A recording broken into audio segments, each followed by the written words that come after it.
A harmless man is not a good man. A good man is a dangerous man who has that under voluntary control. In these times we live in now, where everything is comfortable, everything is easy, there's no immediate threats of danger. It's easy for people to say, look, men aren't needed anymore. Masculine men are a thing of the past. And we're going to hear a lot of this, and we're going to get a lot of backlash when we're talking about things like this.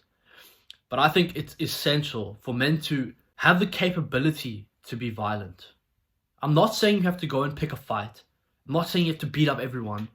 All I'm saying is I think it's important to develop ourselves in a way that when violence is required, we can step up to the plate and take action. I think being capable of violence is potentially the single most important underpinning for your success as a man and also for your respectability. If you go back in history, it's quite easy to see that for a very long time, our role as men has been to protect, right? It is our job to protect our families, to protect our loved ones. That is where we derive our passion for life. That's where we derive our feeling of importance. And it's very important to feel important. And this is where a lot of men, I think, are lacking in life right now, is that they have nothing that makes them feel important. We have no purpose anymore. Or at least it's seen that way. Okay, and I think when we build ourselves up as men, what we're really doing is creating value around ourselves, which therefore creates a purpose for us, which therefore inspires happiness within ourselves because we have achieved what we are made to achieve. I want to really drive my point home about men being capable of violence. So let's look at someone like Tommy Shelby.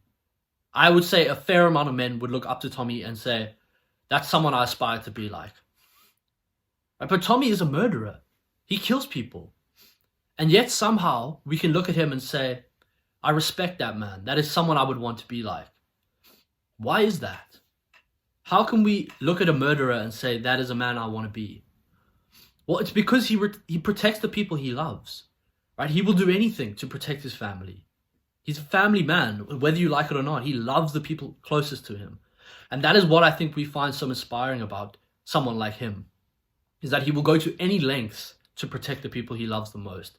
If you're a man who wants any kind of success in his life, look, there's some men who don't really want anything from life and they've kind of given up. And if that's you, be my guest, man. It's out of my control.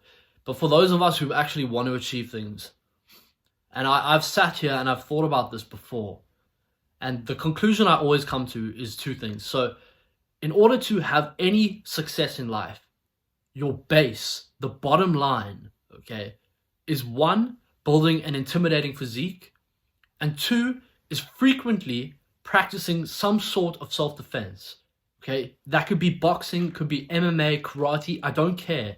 It's just practicing some sort of self-defense. And I know people are going to come, oh yeah, but Bill Gates is successful. Yeah, he is successful, okay? But he's not respected, right? You're not like, oh, Bill Gates is so cool, I want to be like Bill Gates. No. So yes, you can get successful without being intimidating. Yes, you can get successful without knowing how to fight. But if you want the whole package, these are the baseline things. These are the things that have to be put in place before you move up any other steps. Okay? Why I think you should build an intimidating physique. The first thing is people are going to look at you and are going to see someone who at least seems to be a more formidable opponent. Okay? People who want to challenge you are going to be less likely to challenge you. And those who do are going to already have in the back of their mind a bit of fear about you, right? If you're a massive, intimidating guy, very few people are going to challenge you. Also, this is a side note, women are going to find you more attractive, right? Obviously, they see you as someone who can protect them, someone who can defend the family, provide for them.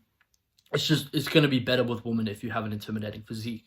The second point, why you need to know how to fight, is because I think that an intimidating physique is nothing on its own, right? You have to be able to back it up. You have to back up the body.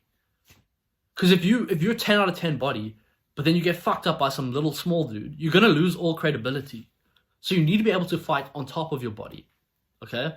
You can have the body, but you also need to be able to defend yourself. When someone has the capability to defend themselves, it shines through every activity in your life. You can see this with fighters, right? If you look at fighters, just the way they move, the way they walk, the way they interact with people, you can tell that they are dangerous men.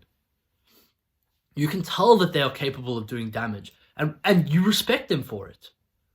Right? We're not sitting here, we don't hate boxers, do we? Just because they're violent men. No, we respect them. Right? We naturally respect violence. And we can shy away from this fact as long as we want. And I don't know why we would want to. Right? I would rather exploit this fact. I would rather be violent and be respected. A man who is not capable of violence or willing to defend himself is weak. A man who is capable of violence but chooses to restrain that is a strong man. That is a disciplined man. Right? Which man would you rather be? Would you rather be weak or strong? It's a simple answer, and I think most men would answer strong. So why are so many men going down this weak path, choosing to be docile, choosing to be tame, when instead we should be learning how to be aggressive, right? And then learning how to control that aggression. Because male aggression is a gift. It is a gift to us. We should be using it to its advantage. And it's so sad to see how society and the general consensus has just allowed masculinity to waste away, has allowed male aggression to become something viewed as evil and destructive. When honestly, its true power is in the power of protection. That is the point of aggression, right? That's the point of being aggressive, is not so that you can abuse people, but it's so that when the time comes, you can defend the people you love. And it makes me sad to know that there's men out there who believe that being capable of violence is a bad thing.